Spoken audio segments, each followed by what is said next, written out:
Bien joué de sa part. Sur ce, on est en route, il est 8h, j'ai rendez-vous à 9h pour mon dernier tour, savoir si je suis sur le podium ou premier perdant. Match à 9h, arrivée prévue 8h30, ça me laissera le temps de prendre un café et d'aller m'échauffer.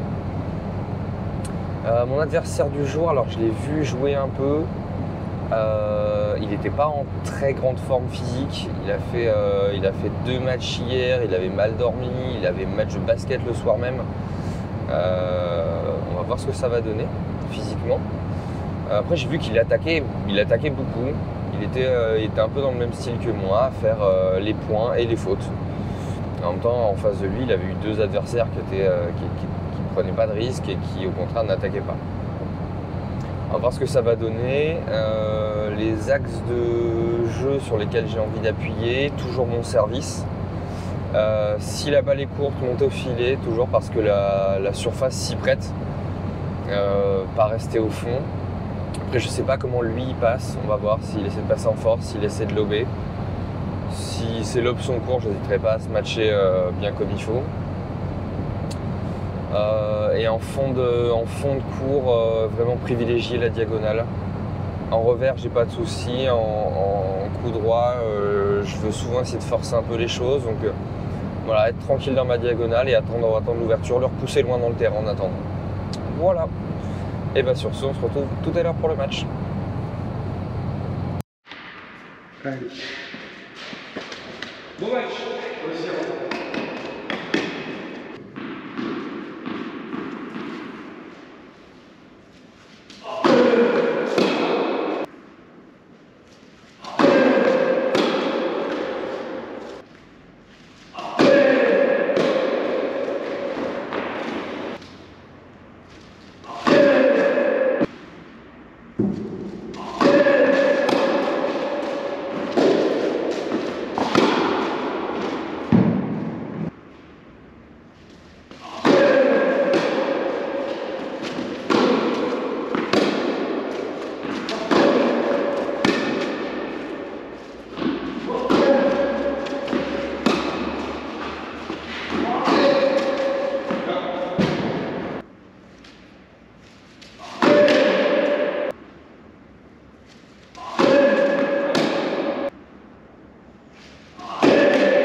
Et ben voilà, 3 matchs, 3 super tie-break.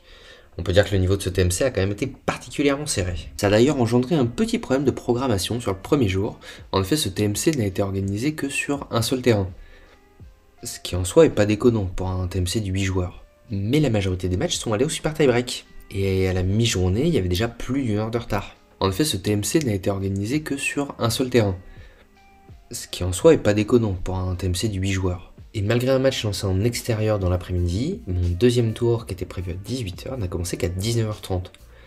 Et encore, heureusement qu'il y a eu un forfait sur le match d'après, parce que lui il était prévu à 19h30, et nous on a dû finir à 21h. Bref, ce dernier match, j'en pense quoi? Un peu de frustration de passer 2 fois de suite au super tie-break si près de la victoire, mais honnêtement pas tant que ça. Comme je l'ai dit à la fin de mon premier match, moi j'étais venu chercher une perf, un peu pour le classement, oui, beaucoup pour le moral surtout.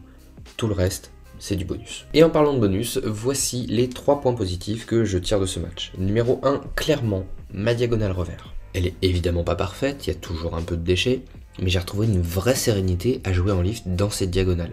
J'ai même réussi à retrouver des angles courts croisés que j'avais perdus depuis plus d'1 an, et ça fait plaisir. Et aujourd'hui, même si ça peut paraître étonnant, je suis beaucoup plus à l'aise pour jouer dans ma diagonale revers que dans ma diagonale coup droit. Numéro 2, mon service, clairement, avec 14% de points remportés sur ce premier coup de raquette et 64% de première balle, c'est clairement une arme qui m'a servi pendant ce match. Je suis également content de cette petite cible extérieure côté avantage que j'arrive à toucher de mieux en mieux et de plus en plus souvent. Numéro 3, un meilleur état d'esprit que la veille. Clairement, sur le deuxième match, je suis rentré sur le terrain avec un état d'esprit qui était franchement moyen.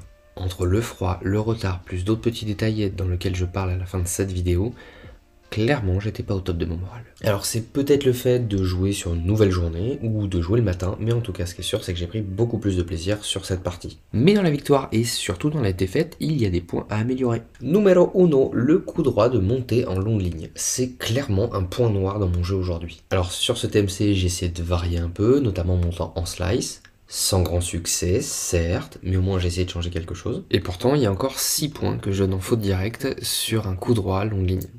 Et 6 points, ça fait déjà un jeu et demi. Attention, je précise une chose. Le problème, c'est pas qu'il y ait des fautes. Quelque part, il y aura toujours des fautes dans ce secteur de jeu, tant que je continuerai à être agressif et monter au filet. Le problème, c'est qu'il y en a beaucoup, avec peu de points gagnés en face. C'est un ratio prise de risque, avantage, qui est beaucoup trop faible pour le moment. On rappelle que celui qui ne fait pas de faute, c'est celui qui ne prend pas de risque. Numéro 2, la volée de finition. Quand j'ai pas fait la faute sur la balle de montée, en général, j'arrive au filet. Et là, il y a un deuxième problème technique. Pour le moment, je ne sais pas claquer une volée. Je suppose que ça s'apprend à l'entraînement. Numéro 3, l'adaptation tactique en cours de match. Alors celui-là, il va pas être facile à faire progresser, parce qu'il demande énormément de recul, alors qu'on a la tête en plein dans le match. Parce que je pense que le plus difficile, c'est déjà de se rendre compte que ma tactique ne fonctionne pas suffisamment en tout cas.